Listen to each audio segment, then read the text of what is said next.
let's talk Epstein. But I guarantee you won't get a single MAGA person to comment down below like my other videos, because they're just going to scroll by because they don't want to know the truth and this doesn't meet their narrative. Well, they just released the tapes today of Ghislaine Maxwell being interviewed by Donald Trump's basically right-hand man in the legal side, Todd Blanche, who is Trump's deputy attorney general.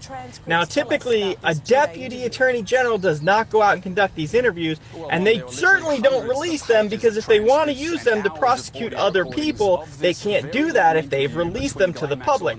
Yet, conveniently, Ghislaine Maxwell says in the interview that Trump is a good guy, and that she doesn't remember him being anything other than a gentleman, and that, oh, there also is no magic list. Conveniently, she says everything Donald Trump needs people to hear, and then she gets moved to a minimum security prison, something that doesn't happen to pedophile children, pedophiles. Yet she was moved to a minimum security prison after conveniently saying exactly what Donald Trump needed his base to hear. I'm not falling for it. This is a smokescreen. I want to see the rest of the files. This tape, obviously she was coaxed into saying this. My opinion. Anyway, I think this is absolutely absurd. Leave your comments down below. Tell me what you think. Share this video with a friend. I want to know what everyone's opinion. See if we can get this to the MAGA side. Go ahead and comment hashtag MAGA at the bottom, because I want to know what their opinion is and if they believe this or not. And as always, please go to my website, kylegalk.com. You can sign up to donate there. You can sign up to volunteer there. And you can sign up for our free weekly newsletter. And as always, if you made it this far, thank you, I love you, and we'll definitely watch it.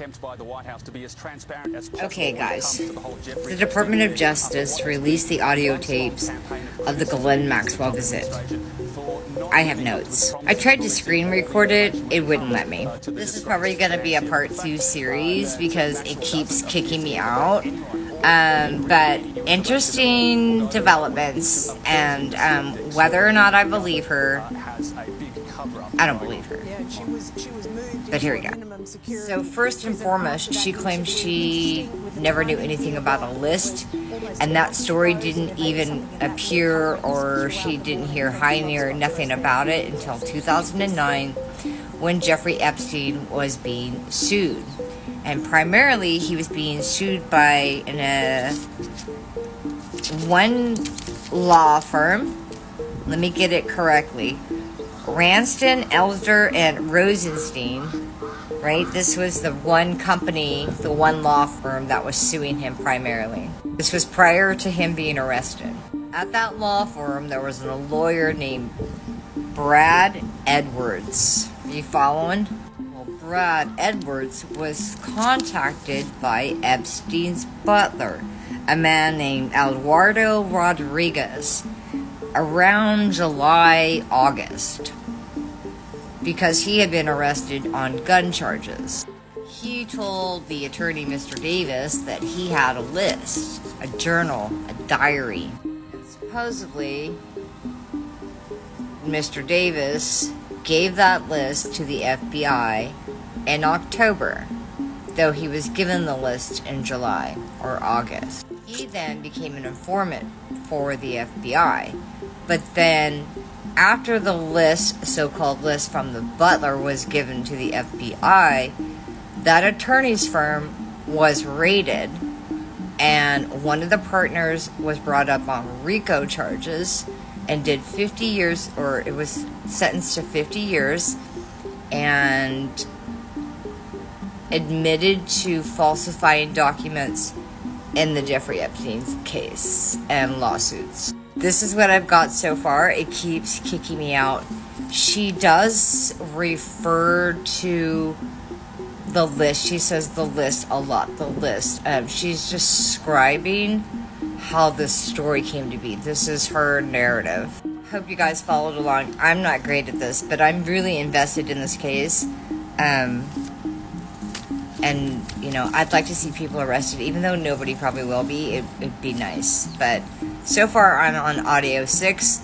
You can go to the website and listen to them all on the Department of Justice if you want. But interesting stuff. We have over 200 pages of Ghislaine Maxwell's lies I'm not even going to read to you the part where she overly compliments Trump over and over. How do you know when someone's lying? Well, technically, as a forensic psychologist, I look for inconsistencies in their statements. I look for infrequent statements. I look for, trying to look good, feigning looking good, feigning looking bad. I look for just flat out straight lies, like that, because they're not true and they said something else before when the stakes were different. So we're always looking for that secondary gain, right? Well, she said that she wasn't always with Epstein, but then she said she was always with Epstein. So how in the world could she possibly know what happened with everyone involved with Epstein? Or wait, maybe she does know and she's lying. Wait, maybe it's documented in the flight logs. Maybe there are 2 more pilots that never showed anyone their flight logs. Maybe there's a guy named Juan who knew all of this, who drove around with Ghislaine, picking out those perfect little girls to take to the island. Maybe she's aware of how the money was all moved around. Maybe she knows who did what and when they did what, because she had to cut the checks for it. One thing she probably does remember crystal clear is what she did. All those allegations where she herself engaged in sexual activities with little girls, with Epstein and without him. Please read this, because you will notice at some points she's very confident and she's very clear, and then she gets kind of befuddled and doesn't really remember, but then she wants to concretize her memories and let it be known that she really knows something and she remembers this. Maybe not that. It's not consistent. Now, she does say that she does not think that Epstein took his own life. She's in prison. She knows how easy it is to off somebody, $20. Some inmate will off another inmate. If they're in there for life, it's like whatever to them. But it's interesting to me that she said that. Now, was that based on her own experience and her own fear that someone's going to off her? Or does she really truly believe, because she has heard from somebody, that there was a hit out on him? Working in these settings, it's very difficult to unalive yourself, especially by asphyxiation in such a short period of time. So I too find it very unlikely that he didn't. She says, I don't recall, but it's possible. What does that tell you?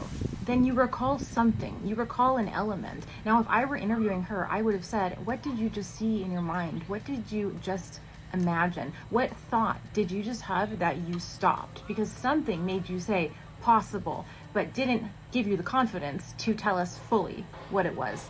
Or again, you're lying.